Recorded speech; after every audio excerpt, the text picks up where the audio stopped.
Hi all అందరూ ఎలా ఉన్నారు? నేను చాలా బాగున్నాను. ఇప్పుడు రాయలసీమ స్పెషల్ అలసంద వడలు తయారు చేస్తున్నాను. అది ఎలాగో చూపిస్తాను. క్లైమేట్ అయితే చల్లగా ఉంది. సో అలసంద వడలు టీ కాంబినేషన్ చాలా బాగుంటుంది. ఫస్ట్ అయితే ఎండు అలసందలు ఒక 6-7 గంటలైనా మినిమం నానబెట్టి ఉంచుకున్నాను. మిక్సీలో కట్ చేసిన అల్లం, వెల్లుల్లి, పచ్చిమిర్చి అండ్ ఉప్పు, కట్ చేసిన ఎర్రగడ్డలు కొన్ని యాడ్ చేసి తర్వాత ఇందులోనే కొంచెం ఒక స్పూన్ పసుపు, నానబెట్టుకున్న ఎండు అలసందలు ఇవన్నీ వేసి మరీ మెత్తగా కాకుండా కొంచెం బరకగా ఉన్నలాగా మిక్సీ పట్టుకొని వేసుకోవాలి. అలాగే ఇక్కడ నేను కొన్ని కట్ చేసిన ఎర్రగడ్డలు, కరివేపాకు కూడా యాడ్ చేసి పెట్టాను. ఇందులో కలుపుకుంటే బాగుంటుంది తినేటప్పుడు పంటికి తగులుతూ.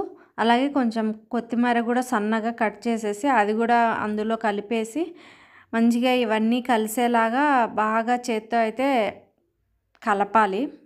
కొంచెం మిక్సీ పట్టాం కాబట్టి ఇలా బాగా చేత్తో ఇలాగ కదిపితే కొంచెం నురగ నురగ వచ్చి వడలు బాగా వస్తాయి. చూడండి కన్సిస్టెన్సీ ఇలాగా.